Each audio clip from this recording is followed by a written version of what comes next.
Bom, essa é a nossa sexta palestra, né? No caso, a última palestra da semana do Isabel, falando sobre dicas de implementação de segurança no PBX IP Isabel, né? Segurança é algo muito importante porque até uns 10 anos atrás, mais ou menos, o pessoal não tinha noção do que é um asterisco, o que é um Elastix da vida. E o pessoal, então, não atacava tanto esse tipo de servidor. Depois os hackers conheceram que atacando esse servidor, dá pra fazer um monte de ligações, tem um monte de acesso, tá? Então, ficou já comum sofrer ataques pela internet, no caso. Então, é muito importante você implementar essa parte de segurança dentro do Isabel, principalmente se você está exposto direto na internet. Então, se não tiver bem implementado, você vai ser invadido logo, logo, né? Tá? Então, meu nome é Alberto Sato, engenheiro eletrônico de telecomunicações, trabalhei por 11 anos operadora, né, de telecomunicações, no caso era a Telepark, virou Brasil Telecom, que hoje é a Oi, né? E eu sou CEO do Portal do Saber, né? Então eu saí da operadora já há muito tempo, mais ou menos uns 20 anos atrás, né? Então tem mais de 18 anos de experiência na área de VoIP, Asterisk, Trixbox, Elastix, Isabel agora, né? Desde 2003 que nós começamos a mexer com VoIP, 2004 conheci o Asterisk, desde então a gente tem investido nesse mercado. Então já formei mais de 6.800 alunos, né, em diversas cidades do Brasil, fui 2 vezes em Portugal, 2 vezes em Angola, né, e fora os cursos em videoaulas. Ministrei 2 vezes na Campus Party também, tá? E aqui algumas fotos das nossas turmas. Em relação a certificado, fiz certificação CCNA e CCNP, porque na Brasil Telecom eu trabalhava com roteadores da Cisco, né, gerenciava o backbone deles, né? E também fiz certificação ECE, Elastic Certified Engineer, que eu adquiri lá em Barcelona, estava em Portugal fazendo o curso, então fiquei uma semana em Barcelona só para fazer a certificação e renovei em Montevidéu como sendo um instrutor da certificação Elastix. Então, nós já éramos, naquela época, parceiros da Elastix no Brasil, então nós que ministramos as certificações de Elastix aqui dentro do Brasil, né? Portal do Saber, empresa TI Telecom, tem mais de 18 anos no mercado, né? Sempre atuamos nessa área de tecnologia. O foco principal é network de tecnologia, né? Conectar empresas para gerar negócios, PBX na nuvem, CFTV na nuvem, revenda Vivo, Claro, Embratel Net. E recentemente fizemos parceria com a H Telecom também. Parte de outorga, também temos parceiros, caso você precise essa parte de outorga. Treinamentos é uma das nossas áreas ainda, né? A área de telefonia IP, que seria a Isabel, o Elastix Asterisk. Presencial praticamente a gente não ministra mais e EAD. A maioria são baseados em videoaulas e eu acho que eu vou começar a montar algumas turmas pelo Zoom em webconferência também, né? Que algumas pessoas estão pedindo. Marketing digital é uma área que a gente investe bastante. Nós criamos um produto chamado Marketing Digital de Resultado, que a gente oferece para nossos parceiros, né, as pessoas das eventos, para elas aumentarem o seu faturamento, criar um relacionamento com os clientes. Então, nós usamos uma plataforma direta, a gente compartilha essa plataforma, a gente ensina como é que o pessoal utiliza o marketing digital para conseguir mais contatos e gerar mais negócios, né? Bom, fazendo revisão bem rápida sobre Isabel, a distribuição de servidor de comunicações unificadas, né? Tem basicamente telefonia, fax, mensagem instantânea, e-mail e colaboração, né? Além de vários outros módulos, mas o que realmente o pessoal está usando Isabel é na área de PBX e IP, na parte de telefonia, para fazer gerenciamento na parte da área de ligações telefônicas, né? É um software livre, GPL2, então você pode copiar, distribuir e modificar livremente, sem problemas de direitos, né, a nível de código. Então, essa é a grande vantagem do Isabel, principalmente para quem tem conhecimento em programação, quem gosta de Linux principalmente, né, ou alguma linguagem de programação, você consegue fazer miséria com o Isabel ou com qualquer outro software livre também, né. É distribuído como uma imagem ISO, né? Então fica muito mais fácil você fazer a instalação. Basicamente você pega a imagem ISO, pega numa máquina virtual, máquina física, responde umas 5 ou 6 perguntas, praticamente já está instalado o teu Isabel. Então o que vem, na verdade, do sistema operacional Linux, CentOS, veio um asterisco, né? O Isabel PBX, que é a interface gráfica, que seria o antigo FreePBX, RilaFax para gerenciar fax, Postfix, que é parte do e-mail e vários outros módulos de código aberto, tá? Então, qualquer empresa, qualquer pessoa pode desenvolver um código e integrar dentro do Isabel, que a plataforma já foi desenvolvida para isso, né? E mais de 3 milhões de downloads, né? Contando com o Elastix, né? Porque Isabel é uma continuação do Elastix, que em dezembro de 2016, a 3xx comprou o Elastix, então, desde então, o projeto Elastix acabou e todo mundo está continuando como sendo o nome Isabel. Mas é uma continuação de projeto, né? Só mudou o nome e mudou a equipe, quem está por trás do produto em si, né? Antigamente, Elastix era o Edgar, né? Que era uma empresa lá do Equador. Agora é o pessoal do Isabel, lá do pessoal do México ali, né? Tá? Então, é um produto amplamente usado no mundo inteiro, por isso que não podia acabar o projeto Elastix, então eles continuaram utilizando, no caso, o nome Isabel, tá? Então, quanto à segurança lá no Isabel, então, quando a pessoa instala, isso aqui é uma instalação, um exemplo de uma instalação, né? Possibilidade. Então, existe um firewall interno, né, dentro do Isabel, que você pode habilitar ele e para proteger dentro da tua rede interna, tá? Então, nessa configuração aqui, você vai sofrer ataque aqui do pessoal da internet, aí o teu firewall você tem que configurar direito as regras para evitar o que o pessoal, um hack venha, entre dentro da tua rede interna e faça um estrago aqui, captura um monte de dados, informações dentro da tua rede ou dentro do próprio servidor também. Ele pode capturar aqui e fazer ligação 1 direto aí, disparar direto se você tem um E1. Então, esse que é o risco de você colocar o IP direto na internet, tá? Além de você saber configurar aqui. Ou seja, o grande problema do Isabel é que o Isabel tem muitos serviços habilitados. Que isso, na prática, significa muitas portas abertas dentro do único servidor. Então, isso daqui, para o hacker, como tem muitas portas abertas, né? Então, facilita muito para o hacker invadir esse servidor. Basta pegar uma dessas portas que tem alguma vulnerabilidade, ele entra por essa vulnerabilidade, às vezes ele pode pegar até o controle do servidor, e pegando o controle do servidor, ele faz o que ele quiser, tá? Então, por isso que o grande problema do Isabel é isso. Pelo fato dele ter muito serviço, então ele, mesmo que você coloque um firewall, ele vai ter bastante vulnerabilidade, tá? O correto é, entre esse ponto de internet e o servidor Isabel, você colocar um firewall nessa posição. Então, o pessoal da internet vem, passa pelo firewall, aí você só habilita as portas que realmente você quer que chegue nesse servidor, aí praticamente passa aquelas portas dentro do Isabel. Ou seja, como esse firewall não tem diversos serviços habilitados, ele só tem a função de firewall, então o hacker vai ser muito mais difícil passar por esse firewall aqui, tá? Deixa eu habilitar o pessoal. Então, compensa você colocar um firewall aqui se você quer aumentar bastante a parte de segurança dentro do Isabel, tá? Se você trabalhar com firewall interno dentro do Isabel, o firewall, na verdade, é uma proteção, mas, na verdade, ele não vai garantir muita proteção pelo fato de ter muito serviço ativo dentro desse servidor, e pode ser que um desses serviços tenha problema de vulnerabilidade, né? Aí vai dar esse problema de invasão, né? Deixa eu, que o Marcos colocou, boa noite. Pelo fato do Isabel ter muitas portas abertas, não é recomendável instalá-lo em nuvem?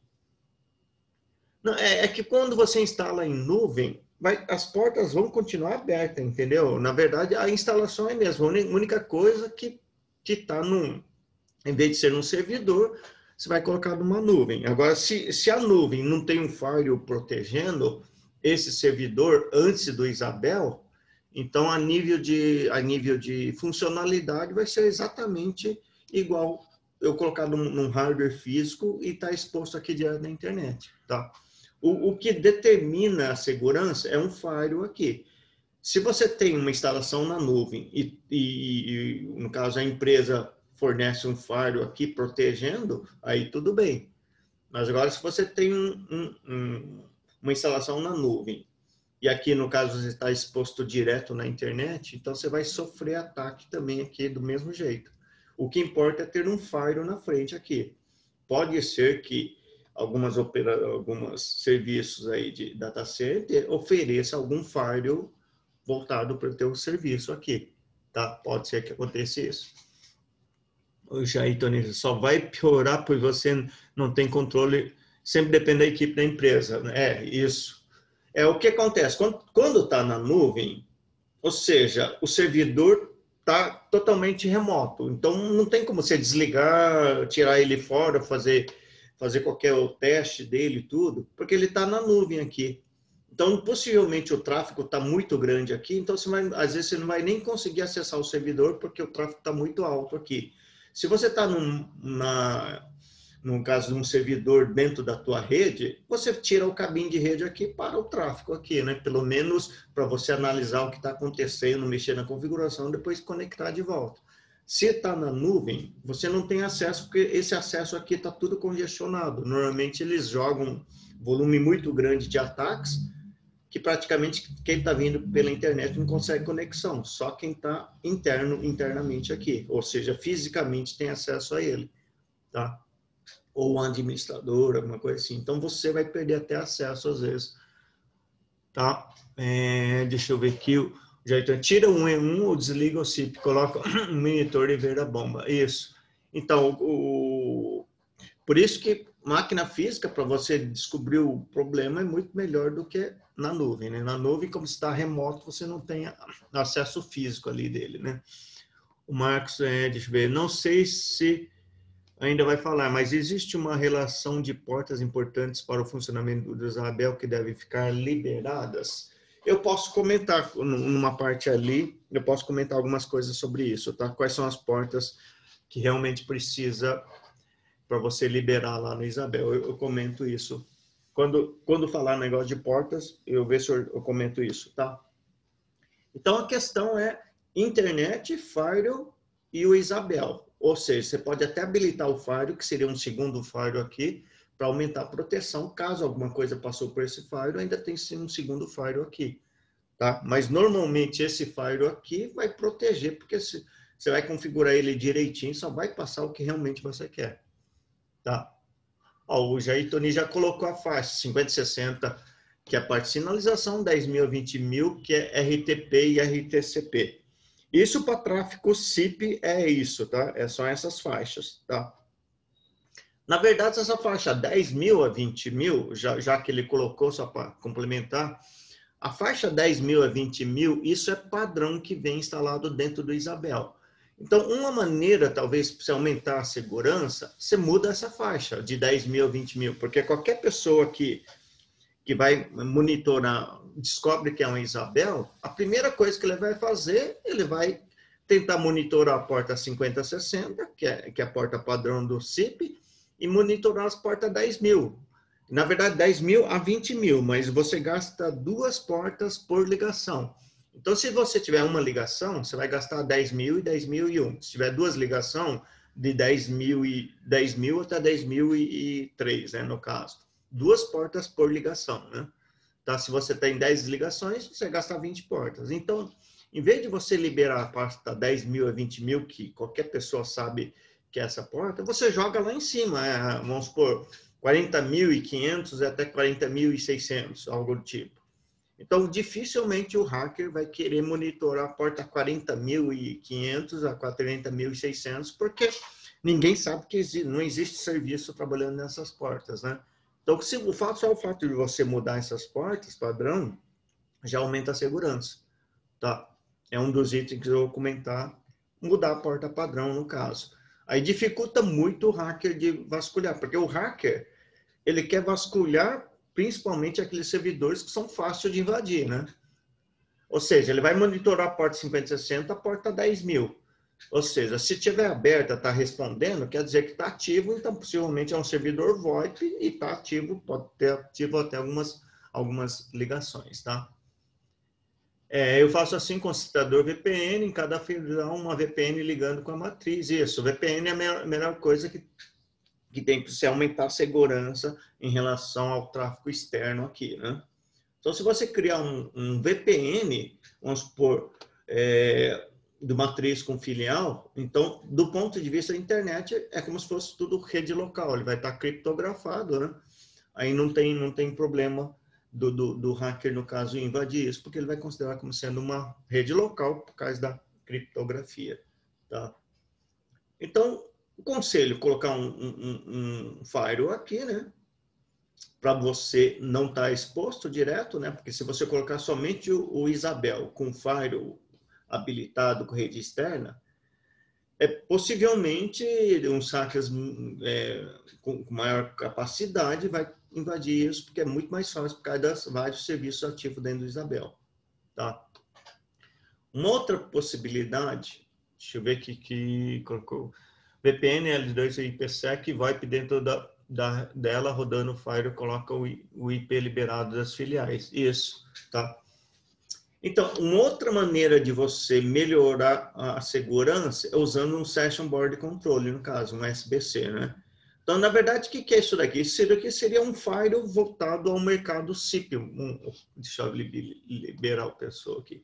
É um firewall voltado para o protocolo VoIP. Então, ele, além de ser firewall, ele conhece todas as regras, no caso do SIP ali. Quando você pega um firewall tradicional, o firewall tradicional ele não foi projetado para VoIP. Então, tem muita coisa que ele não tem muito controle, tá?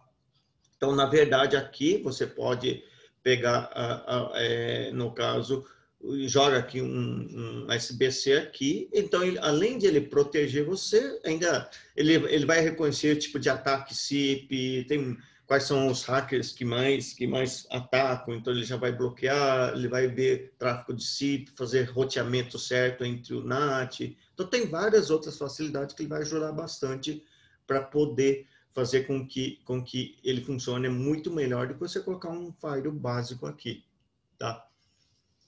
Então, deixa eu ver aqui. O Camaleão é um possível SBC no caso dele. Tem vários, tem alguns hardwares também que você pode colocar, tá? Então, na verdade, é uma maneira melhor ainda de você, além de colocar um firewall normal. Então, normalmente, quem põe um SBC, um Session Border Control, é quem tem diversos servidores aqui. Vamos supor, pode ser que alguma empresa da nuvem ofereça esse tipo de serviço e aqui por trás você põe vários servidores VoIP aqui. Então, isso aqui está protegendo de ataque todos os servidores VoIP aqui. Tá? Ou Isabel, ou aí depende. Então, justifica, às vezes, comprar um produto desse, justamente para proteger todo esse pessoal, não ter problema de roteamento, entre ligação interna, externa, esse tipo de coisa, que às vezes, dependendo do firewall do roteador, dá problema de roteamento. Tá? Então, é uma maneira de melhorar ainda mais a qualidade do firewall, né? Proteger mais e não evitar aqueles problemas típicos de ligação VoIP, que às vezes dá problema de tráfego de RTP, às vezes não passar, de um lado está mudo, do outro não, e assim por diante. Então, algumas dicas de segurança, né? É habilitar sempre o firewall no Isabel, né? Que eu já comentei lá no slide anterior. Então, é uma proteção você colocar o firewall ali, mas, na verdade, o ideal é habilitar um firewall, né? Ou um Session Border Control, né? SBC, antes do servidor, que é bem melhor no caso. Porque não adianta você colocar um firewall num servidor que tem diversas portas abertas, né? É mais ou menos se você comparar, vamos supor, pega uma casa que tenha 10 portas, né, de entrada e saída. Aí você pega uma outra casa que só tem uma única porta de entrada e saída. Então, aquela casa que só tem uma única porta, o que você faz? Você vai pegar aquela única porta e vai proteger o máximo possível. Se o ladrão quiser passar aquela porta, ele vai gastar muito mais tempo para passar por aquela porta. Agora, se você tem uma casa que tem 10 portas de entrada e saída, isso facilita muito para o ladrão, porque pode ser que 2, 3 portas estejam bem trancadas, mas pode ser que uma ou outra lá esteja fácil de entrar. Então, é através disso que o hacker entra num servidor. Ele vai procurando quais são as portas abertas, que tipo de serviço tem e vai procurando vulnerabilidade. Então, se você põe um firewall antes, e o firewall é projetado só para isso, ou seja, praticamente ele só tem aquelas portas que são essenciais para eles. Então, é muito mais difícil invadir um firewall do que um firewall dentro do Isabel. Tá? E você, além disso, libera apenas as portas necessárias, ou seja, o padrão bloqueia tudo e só vai liberando realmente aquelas portas que realmente você precise, né? No caso ali que foi colocado 50/60, 10.000 a 20.000, na verdade a sugestão é mudar essa faixa 10.000 a 20.000, né? Para colocar uma faixa diferente disso, que todo mundo sabe que usa 10.000 a 20.000. A porta padrão SIP também você pode até mudar no caso, né? Joga uma porta bem mais alta do que isso, né? Porque como é que é o princípio do hacker? Primeira coisa que o hacker vai fazer, vai testar a porta 5060 se está ativa. Se está ativo, então ele já sabe, ó, esse servidor está com a porta 5060 aberta, então ele já sabe que é um servidor VoIP, ele tá trafegando o SIP naquele servidor. E depois disso, é aí que ele vai começar a ver se é um Isabel, se se tem ramal ativo, esse tipo de coisa. É o princípio. Se você muda a porta 5060 para uma porta, vamos supor, 20.556, algo do tipo, dificilmente o hacker vai testar essa porta alta, porque ele vai perder muito tempo se rastrear todas as portas existentes. Se ele quer atacar um único servidor, aí tudo bem, ele pode rastrear todas as portas dentro daquele servidor. Mas agora ele faz por uma amostragem. Ele pega uma faixa de IP e pede para testar a porta 5060 que está ativa ou não. Então, vamos supor que ele testou 10 mil servidores. Aí ele encontrou, vamos supor, 50 servidores que têm a porta 5060 aberta. Então, ele vai atacar essas 50 servidores que têm a porta 5060 aberta. O resto ele esquece. Se a pessoa mudou de 5060 para uma porta 20.000 e algumas coisas, o hacker não vai querer testar isso porque ele vai perder muito tempo, tá? Depois você mostra onde altera as portas no Isabel. Então, isso daí vai depender, tipo assim, o 10 mil a 20 mil, existe um arquivo chamado rtp.conf. Você muda dentro desse arquivo lá no conf. Você vai lá e edita os arquivos conf, né? E pega o rtp.conf. Agora, a porta do SIP fica lá dentro do SIP. Então, você vai lá no SIP lá e altera o byte port dele e muda de 5060. Na verdade, o padrão já é 5060. Ou seja, se você não definiu nada, usa a porta padrão. Agora, se você quer mudar essa porta, aí você tem que definir qual que é o número que você quer, tá?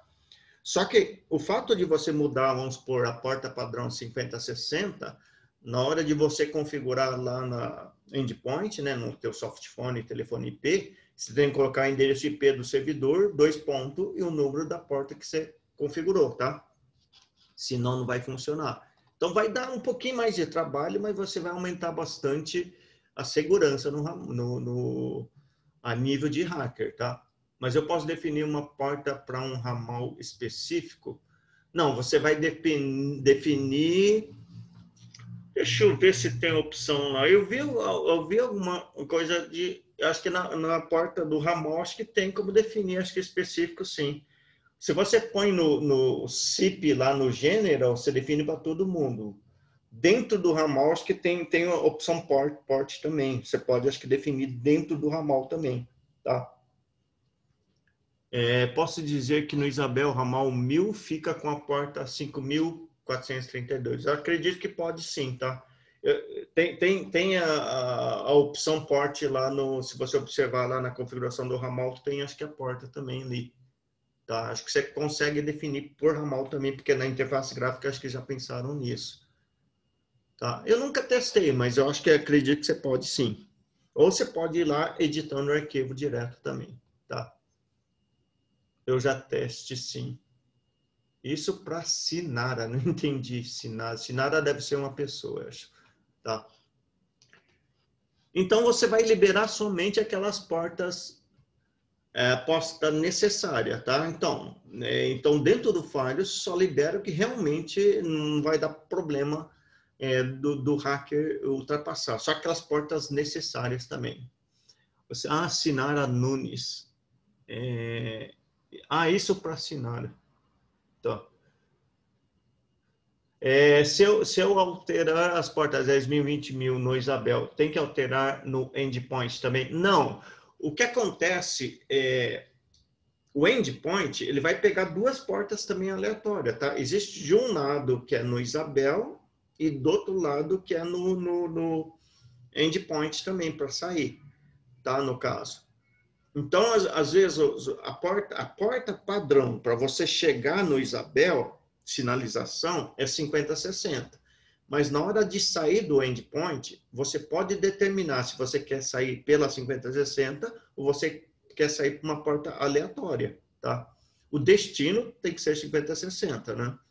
Mas a origem pode ser qualquer porta, no caso. Ele pode sair com uma porta 50.000, não sei o que e tal, no endpoint, e chegar na 5060 no Isabel, tá?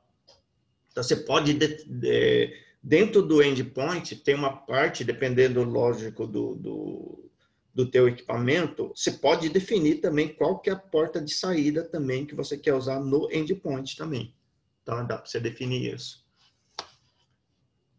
Bloquear acesso à internet, no caso, né? Então, se não tem necessidade o teu servidor acessar a internet, melhor coisa, bloqueia ele, aí você já evita um monte de problemas, tá? Aí, no caso, talvez pode existir ataques internos se for uma empresa de grande porte, que às vezes tem muito empresa terceirizada. Pode ser que uma empresa terceirizada põe teu notebook lá e pode rastrear também. Aí é proteção interna, né? Agora, se você tira o acesso à internet, aí fica muito mais para proteger, no caso. Because, como se faz para mudar a porta? Então, eu comentei, não sei se você chegou depois. Então, para mudar a porta, no caso, lá dentro do Isabel, RTP e RTCP, é um arquivo chamado rtp.conf. Aí você vai lá no editor de arquivos, né, lá, e você edita os arquivos .conf, rtp.conf, e lá está a faixa 10.000 a 20.000. Isso que você muda lá, essa faixa dele é bem simplesinho. E o outro é lá no SIP, né? Na parte do SIP é bind port e você põe qualquer porta que você quer alterar. Na verdade, essa configuração acho que nem vem configurado porque ele entende porta padrão. Não, você não mudou, é porta padrão. Aí, para você alterar, você insere uma linha só para dizer qual que é a porta que você quer mudar. Então, bloquear acesso à internet, né? Utilizar VPN caso haja necessidade de acesso externo, né? O que o Jair Tunis já comentou. Ou seja, se você tem pessoas fora da empresa que vai acessar o servidor, joga VPN. Quando vai trafegar pela internet, se aumenta drasticamente a segurança, porque VPN é criptografado. Então, como ele é criptografado de ponta a ponta, no caso, então quem está na internet não vai conseguir visualizar o que está dentro dessa criptografia, tá? Então, ele vai considerar como sendo uma extensão da rede, uma rede local, no caso, né? Tá? Então, caso você tenha acesso externo ou você quer interligar a matriz filial, quer aumentar a segurança, joga a VPN, tá? Porque se você põe aqui um tráfego SIP sem VPN, pode ser que alguém dentro da internet ali possa pegar um sniffer lá e capturar suas ligações e reconstruir o canal de voz, né? O SIP é muito frágil nesse sentido. Então, para evitar esse tipo de problema, põe VPN, você vai aumentar a questão de segurança, que o pessoal não vai capturar a tua ligação, um monte de outros detalhes, tá? Então, aumenta muito a segurança usar VPN. E utilizar ferramentas de controle para tentativas de acesso, por exemplo, Fate2Ban, né? No caso, uma das técnicas de ataque é descobrir senha. Então, ele vai tentar descobrir senha de qualquer serviço, do ramal, vários outros. Então, o Fate2Ban vai proteger em relação a isso. Você configura lá, ó, no máximo 5 tentativas de erro que você pode, ou 3 tentativas. Aí você que define. Então, se um hacker se ele quiser tentar descobrir a senha de um ramal, ele vai tentar por tentativa e erro. Então, ele tenta 5 vezes. Na 6ª vez que ele for tentar, o Fate2Ban vai lá, pega o IP e já bloqueia aquele IP. Então, isso ajuda bastante para poder fazer com que hacker não consiga descobrir a senha do teu servidor, né? Então, isso daqui, porque boa parte dos hackers consegue a senha tentando milhares de combinações, né? Até que uma hora vai conseguir. Principalmente se a pessoa colocou uma senha mais fácil e com poucos dígitos, tá? Então, nesse caso aí, você aumenta muito a segurança colocando o Fate2Ban. Só não use VPN, PPTP, que texto puro na troca de senha. Isso, para evitar problemas aí, né? Então, feito bem, vale a pena você deixar habilitado, né? Principalmente se você está com acesso direto à internet, ele vai proteger bastante isso. Desabilitar os serviços não utilizados, vamos supor, você tem um produto aí que você não utiliza aí, né? Aí você vai lá e desabilita o serviço, que o Isabel tem muitos serviços habilitados, tá? Então, para evitar cada serviço desse, vamos supor, postfix, você não vai usar em nenhuma hipótese o postfix. Então, o que você faz? Vai lá, desabilita esse serviço, é uma porta menos ativa, é uma porta de probabilidade de um hacker entrar dentro do teu servidor. Então, você desativa tudo que você não está utilizando, tá? Então, isso é uma maneira de proteger bastante também o teu servidor. Modificar as portas padrões de serviço, que eu já andei comentando com vocês, o pessoal já até colocou a faixa de portas, né? No caso do CIP, é 5060, que é a porta padrão, então você joga uma porta muito mais acima disso, que dificilmente o hacker vai rastrear isso, porque o princípio do hacker, né, acho que todo mundo deve ter noção, é o scan, né? É o port scan, no caso. Ele vai pegar uma faixa, ele diz, ó, desse P aqui até esse P, eu quero que você rastreie todos os servidores e verifique as portas abertas. Aí ele define a faixa, normalmente as portas baixas, né? E ele pode dizer, ó, não, eu só quero que você vasculhe a porta 5060, se está ativa ou não. Então, se ele fizer isso, ele vai pegar, rastrear e vai aparecer o relatório dizendo, ó, esses IPs aqui tem a porta 5060 aberta.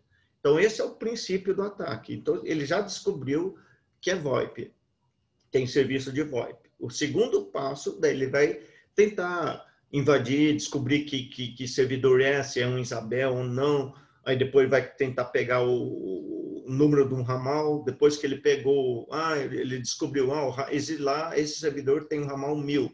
Aí o próximo passo é quebrar a senha do ramal 1000. Tá? Então tem vários passos que ele vai executando para fazer a invasão no caso, né?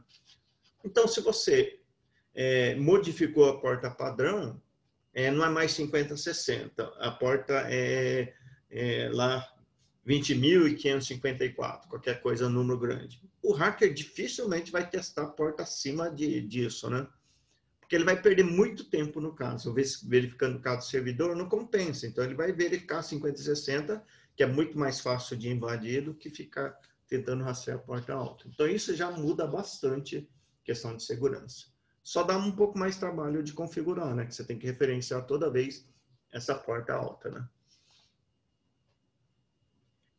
Bloquear acesso ao AMI, né? Asterisk Manager Interface, né? O AMI, na verdade, é mais ou menos, não sei se vocês conhecem o tal do SNMP, né? Que na verdade tem o tal da community, que seria uma senha. Então, através dessa senha do AMI, que você configura dentro lá do manager, você pode fazer tudo dentro do Asterisk. Na verdade, o que acontece?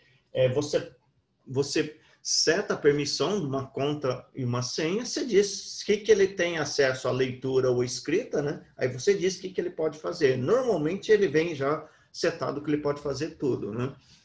Então, o que vai acontecer na prática? Se o hacker conseguir essa senha, quer dizer que ele pode fazer tudo dentro do servidor Asterisk. Ou seja, então você está perdido, tá? Então, você vai lá e põe restrições. Então, dentro do manager, eu posso criar uma senha e falar para, não, essa senha só o servidor local aqui pode utilizar. Ou essa senha só o endereço IP que pode utilizar.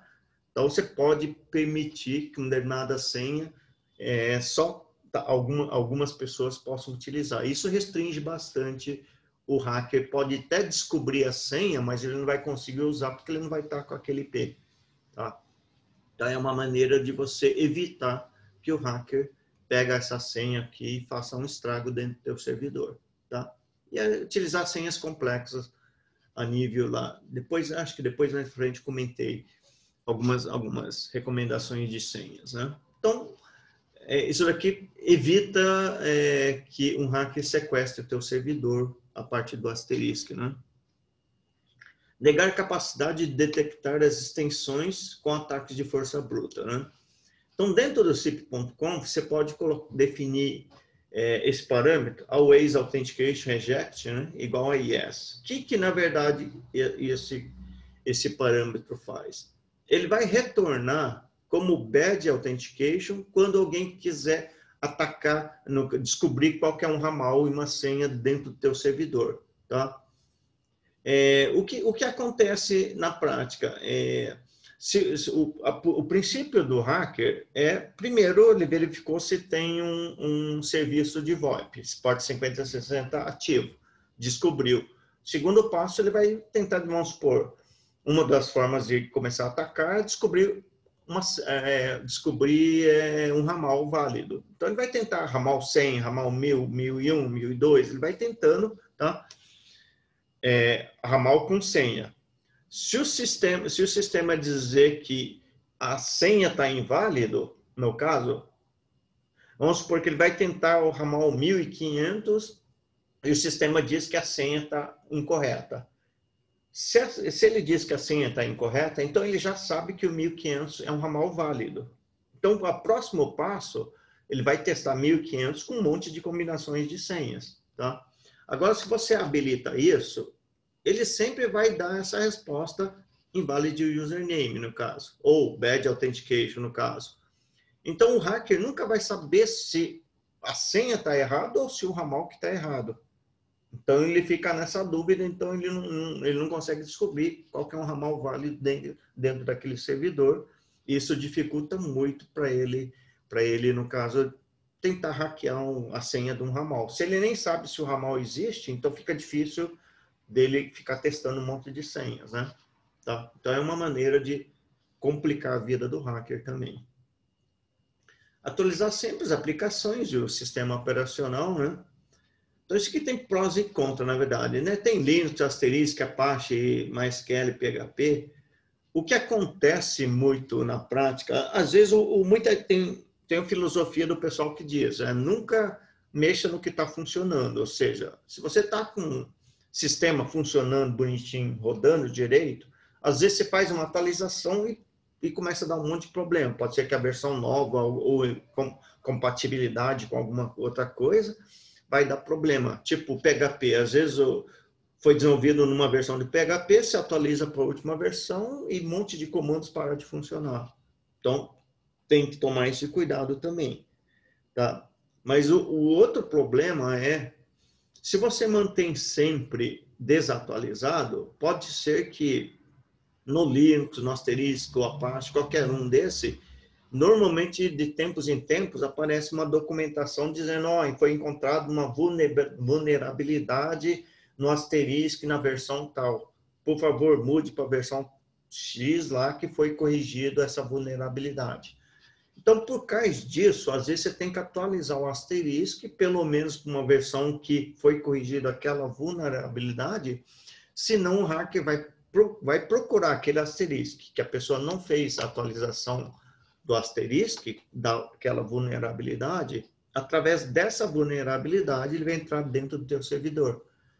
Então, esse que é o grande problema. Então, o que o hacker faz? Como ele sabe que muita gente não faz atualização, então, ele vasculha vários produtos desses e verifica na parte de segurança. Aí ele verifica, a Apache versão X lá tem uma vulnerabilidade ali que você consegue acessar o servidor. Então, ele vasculha e começa a monitorar quais são os servidores que têm essa versão do Apache que não foi atualizado. E ele vai lá e invade isso. Então, isso que é mais ou menos a estratégia que o hacker faz. Então, ele nem fica procurando brecha. A própria documentação já diz qual que é a vulnerabilidade, ele só procura servidores que não foi feita a atualização. Então, pode cair nesse problema se você não atualizar também, tá?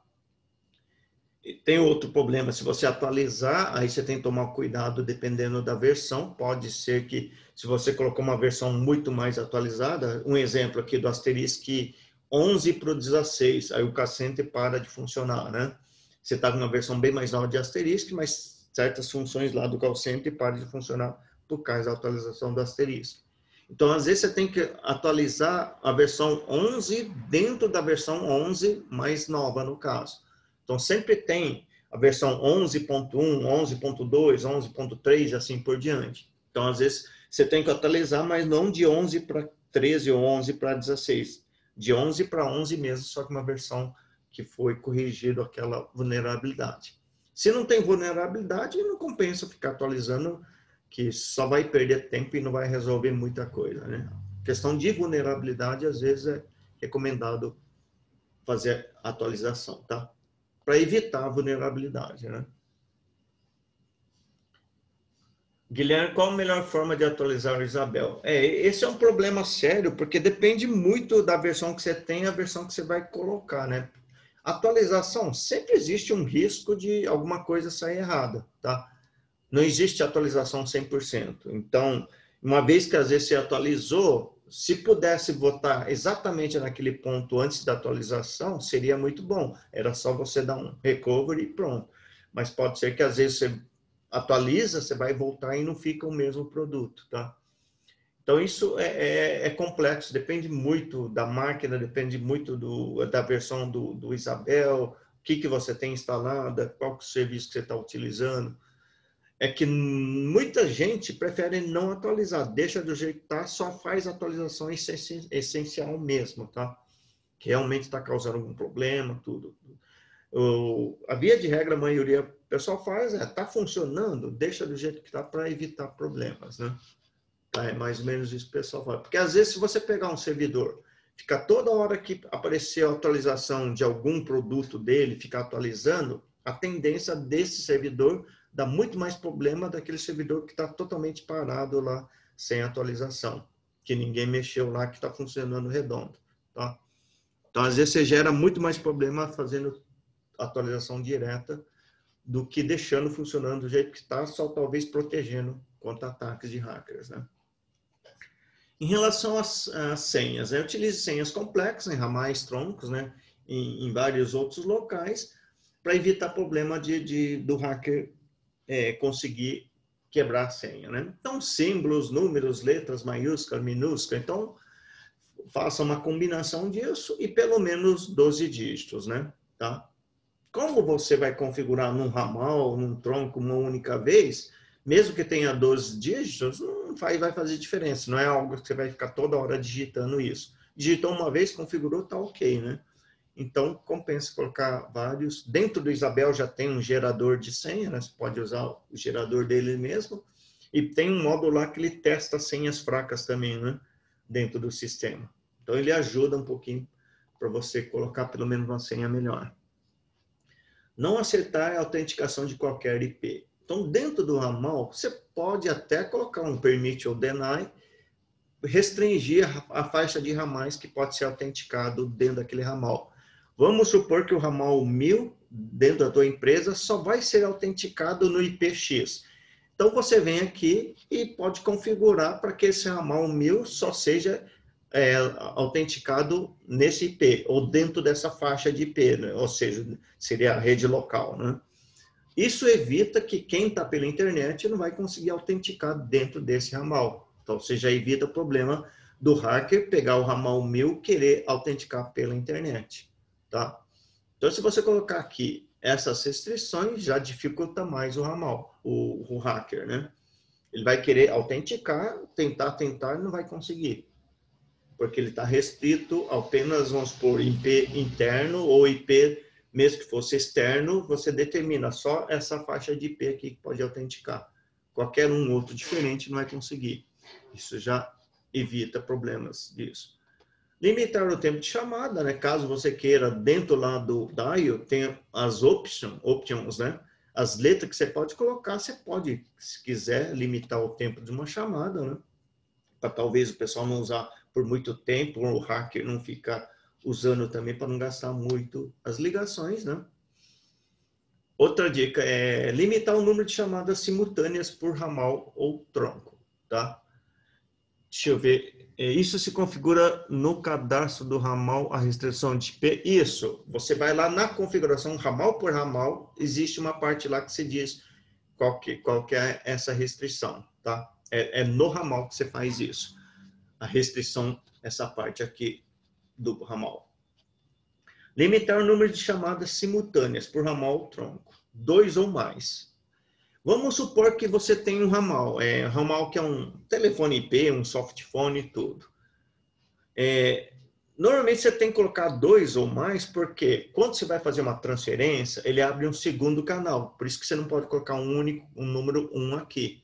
Então, tem alguns casos que ele pode usar 2 canais aí. Então, por isso que você põe 2. Porque se você colocar 2 aqui no ramal, e vamos supor que um hacker conseguiu capturar o teu ramal e a tua senha e conseguiu autenticar pela internet. Então, o que o hacker vai fazer? Ele vai configurar isso como sendo um tronco, né, do sistema dele e vai disparar milhares de ligações simultâneas. Se você limitou a 2 ligações, ele vai querer disparar um monte de ligação, não vai conseguir porque está limitado a 2. Então, isso já é uma maneira assim de você evitar que o hacker pegue um ramal, porque um ramal dentro do teu Isabel, ele vai funcionar como sendo um tronco de um outro sistema. Ele pode ter um Isabel, através dessa conta e senha, ele faz uma conexão SIP ali, né? Configura como tronco, e no sistema dele ele dispara 100, 200 ligações simultâneas. Se você colocou 2 aqui, então ele vai limitar só para 2 ligações simultâneas, então ele não vai conseguir fazer um número muito grande de ligações para fora. Então isso já vai limitar ele, tá? Se você tem um tronco também, você contratou de uma operadora, também dentro do tronco você configura quantas ligações simultâneas você quer. Vamos supor que a tua empresa aí não faz mais do que 10 ligações simultâneas passando pelo tronco, então você limita para 10 aqui, pelo menos para evitar, se um hacker entrar ali, ele vai conseguir fazer mais do que 10 ligações simultâneas. Já dificulta, evita de fazer um tráfego em volume, né? Então, isso é outra maneira de você limitar, né? Tanto lá no tronco como no ramal, você pode limitar isso, né? Limitar as permissões de contexto, né? Não sei quanto de vocês conhecem contexto. Contexto para o asterisco, para o Isabel, é o que ele diz o que ele pode ou não pode fazer. Igual ontem. Ontem eu comentei eu mostrei lá na classe de serviço, não sei se vocês lembram, que eu criei um contexto chamado funcionários, daí poderia ser diretoria, gerente. Isso seria contexto. Então, quando eu criei o contexto funcionário, teve uma hora que eu mostrei lá que eu bloqueei o acesso à ligação DDD celular, então ele ficou limitado. Então, isso são as permissões de contexto. Existe um contexto chamado from interno, né, que já vem todo pronto já no Isabel, que é o contexto que pode permitir tudo dentro do Isabel. Ele faz qualquer tipo de ligação nesse contexto chamado from interno. Então, se você tem no ramal o contexto from interno, significa que ele pode fazer tudo dentro, qualquer tipo de ligação dentro dessa central. Tá? Então, você vai lá e limita um contexto que ele pode fazer só ligação local, talvez, ligação para o ramais, algum serviço. Se o hacker capturar esse ramal, dentro desse contexto, vai ter um monte de limitação, então ele não vai conseguir fazer ligações, vamos por DDD celular, DDD fixo ou ligação internacional por causa do bloqueio do contexto. Tá? Então, através de contexto, você limita um monte de restrições do ramal também. Permitir ligações DDD ou DDI só para quem precisa.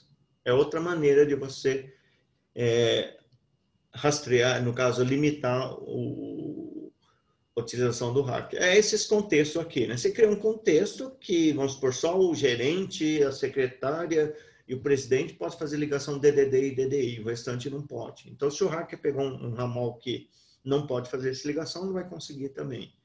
E se não precisar, bloquear na operadora. Vamos supor que você contratou um E1 de uma operadora, tá? E essa operadora, e um hacker entrou dentro do servidor, sai pela operadora, pelo E1 aí, e ele faz 30 ligações simultâneas, ligação internacional. Então, você vai pagar uma fortuna por causa disso, até você descobrir que um hacker invadiu, que está fazendo um monte de ligação. Pode ser que você demorou 2 horas, 3 horas, de um dia para outro, dependendo do horário, uma dessas ele fez de madrugada. Então, você vai gastar uma fortuna de ligação internacional que saiu pela operadora. Então, o que você faz? Você não vai usar o E1 para fazer ligação DDI, então pede para a operadora já bloquear, que aí o hacker não consegue. Ele quer fazer uma ligação internacional, ele não vai conseguir por causa disso. Já evita um monte de dor de cabeça. Eu já conheci um monte de gente aqui que teve que pagar 20 mil, 30 mil, 50 mil, só por causa que o hacker invadiu e disparou, vamos supor, normalmente ligações tudo internacionais que eles fazem, né? Então, para evitar isso, normalmente você não faz ligação internacional, então já pede para a operadora bloquear isso para evitar problemas. Colocar senha na sua rota de saída é outra maneira de se restringir. Ele capturou um ramal, ele quer fazer uma ligação para fora. Então, ele vai pegar uma rota de saída e dentro da rota de saída tem senha. Então, ele não vai conseguir fazer ligação porque ele não sabe dessa senha. Então, ele tem que quebrar essa senha para depois fazer ligação. E para cada ligação com senha já dificulta muito. Então, praticamente, o hacker não vai tentar quebrar, no caso, esse servidor de outra maneira, não pelo ramal, né? Então, já é a maneira de dificultar deixa eu liberar a pessoa aqui. Uma maneira de dificultar o hacker de fazer um monte de ligações, né? Criptografar as ligações, né? Então, tem como você criptografar. Na verdade, você não vai criptografar todas as ligações dentro do servidor, porque às vezes não tem necessidade. Normalmente, você vai criptografar, talvez, do presidente, dos diretores, dependendo do tamanho da empresa, né? Porque se você não criptografar, deixar o CIP padrão, pode ser que alguém vai estar dentro da tua rede, pega um sniffer lá e pode reconstruir o canal de voz e pode escutar, talvez até, dependendo do nível de acesso, ver o que o diretor, o presidente está fazendo. Então, se for ligações confidenciais, então o que você faz? Criptografa, principalmente aqueles ramais que são importantes dentro da tua empresa, tá? Para evitar problema. Outra maneira é criar VLAN, né? Criar uma VLAN só para telefonia IP, outra VLAN só para dados. Aí quem está na rede de dados vai pegar um sniffer e não vai conseguir capturar nada de tráfego de SIP, porque está numa outra VLAN, né? É outra maneira de evitar esse tipo de problema. Ou se está tudo segmentado na mesma rede, então você criptografa, né? SIP, TLS, SRTP, no caso, para poder alguém que está dentro da tua rede não conseguir reconstruir o canal de voz de uma ligação SIP, tá? Bloquear chamadas não autenticadas. Na verdade, os servidores VoIP foram programados para um servidor conversar com outro e receber ligações, mesmo que não tenha nenhuma conta, né? Isso chama ligações de guest, de convidados ali, né? Então, você desabilita isso para não receber esse tipo de ligação, para evitar problemas. Porque, normalmente, você poderia receber esse tipo de ligação e jogar um contexto para cair essas ligações, numa fila de atendimento, qualquer coisa. Mas, normalmente, são pessoas que você nem conhece, então, para evitar isso, você deixa bloqueado. Aí, as pessoas que vão fazer ligação para o teu servidor, eles não vão nem sequer conseguir, né? Tá? Evita problemas também, no caso. Monitorar as ligações efetuadas, CDR, ou seja, se tiver algum hack fazendo muitas ligações, né? Aí vai aparecer lá no CDR, você descobre pelo volume de ligações, normalmente pelo tráfego que vai gerar, normalmente você vai ver um comportamento diferenciado do servidor, você vai desconfiar isso. Ou outra maneira é em relação ao CDR, né? Verificou pelo relatório, apareceu um monte de ligações, ligação internacional, um volume muito grande, você sabe que não é habitual isso aqui dentro da empresa, ou lá no Flash Operator Panel, no FOP, ou no Operator Panel, lá também você vai ver, mostra ali a quantidade de ligações sendo efetuado, você descobre também que tem algo errado dentro do seu servidor. E monitorar os logs do sistema, né? Então, log, tudo que está acontecendo no sistema, o Linux registra, então pelos logs, tem vários tipos de log de asterisco, log de Isabel, log do Linux, então tem vários por aplicações. Então, pelo log, você vai monitorando e vê o que realmente está acontecendo, né? Se for um hack muito esperto, às vezes ele vai lá e apaga o log também, né? Então, depende do nível do hacker. Se for um hacker mais bobo, então, pelo log, você descobre a hora que ele conectou, o que ele fez, o que ele rastreou, né? Se for um hacker um pouco mais esperto, ele vai lá e apaga todo o rastro que ele fez ali dentro do sistema, tá? Mas é uma maneira de você, pelo log, descobrir a hora que iniciou, a hora que terminou, o que ele fez no sistema, o que ele vasculhou, né? Pelo log, então, é outra maneira de você rastrear tudo que está acontecendo dentro do teu servidor. Bom, isso era o último item que eu tinha para falar. Tem um combo, o Isabel, né, que na verdade os combos de maio que termina hoje, né? Até meia-noite, quem quiser comprar, ainda tem algumas horas, né? Em relação ao que eu comentei, tem alguma dúvida? O Bernardo está entrando agora que praticamente está terminando, está entrando. Em relação ao que eu comentei, tem alguma dúvida, alguma pergunta, pode ser até de alguma outra coisa também, tá? É que a parte de segurança é algo muito complexo, porque, na verdade, primeiro você tem que ser especialista em segurança. A segurança a partir do princípio, você sabe como o hacker invade, então você vai lá e bloqueia o que ele vai utilizar para invadir o teu servidor. Então, tem muitos casos que, às vezes, você não bloqueia porque você não sabe como é que o hacker invade o teu servidor. Esse que é o grande problema, tá? O Shaiton está dizendo, Escobar Beach, é mais ou menos isso. Então, o que acontece? Você tem que estudar bastante, ver as técnicas de ataque, como é que ele funciona para atacar. Aí você sabe, ele ataca desse jeito. Então eu vou lá e vou bloquear aquele ataque. 2812, 6323. Marcos, quer falar alguma coisa ou só abriu o microfone sem querer? Ele abriu sem querer. Tá. Então, o grande problema na parte de segurança é isso. Para você proteger bem o servidor, primeira coisa, você precisa conhecer bem essa parte de ataque. Como é que é feito o ataque? Porque senão, você não consegue proteger. Você vai, vamos supor, proteger algumas coisas achando que está tudo ok, porque você não conhece, vamos supor, vamos supor, um mês atrás, descobriu uma vulnerabilidade, todo mundo está sendo atacado por essa vulnerabilidade. Se você não está acompanhando isso, você vai achar que o teu servidor está ok, super seguro. Então, você tem que corrigir essa vulnerabilidade, achar um jeito de proteger, ou corrigir, ou bloquear a porta, senão você vai ser invadido, né? O Bernardo, isso, eu vou disponibilizar no YouTube agora, tá? Eu vi que você acabou de entrar. Então, praticamente, acabei de terminar aqui, só estou tirando dúvidas do pessoal, então assim que terminar, daqui a umas meia hora, 40 minutos, vai estar dentro do canal, eu ponho o link lá dentro do grupo também, tá? Alguma outra dúvida em relação ao que eu comentei, né? Tá? Sobre segurança, é uma área muito complexa, é uma área boa, para quem gosta, tem muito campo para estudar, todo mundo precisa de segurança, você pode se especializar isso dentro você pode especializar isso, oferecer vários serviços. O grupo vai continuar isso, eu vou continuar o grupo, quanto a isso não tem problema, vai continuar do jeito que está. Existe um espelho ali ali no Telegram, né? Então, também quem quiser ir para o Telegram, com o tempo a intenção é aumentar o Telegram, pelo menos tem mais propriedades, dá para se colocar muito mais pessoas também, mas o grupo continua, porque o pessoal troca as informações quanto a isso. Vou manter, sim, sem problema, tá? Alguma outra 20K no Telegram? Eu acho que consegue colocar bem mais que 20K, hein? Eu acho que o limite do Telegram é gigantesco, viu? Eu acho que é bem mais que 20 mil, hein? Tá. Isso. Alguma mais informação, alguma coisa, né?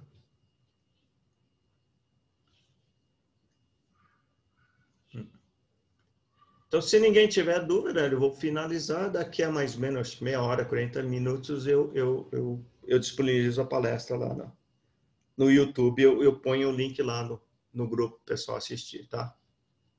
Bom, obrigado a todos e até a próxima também, tá? Boa noite a todos aí.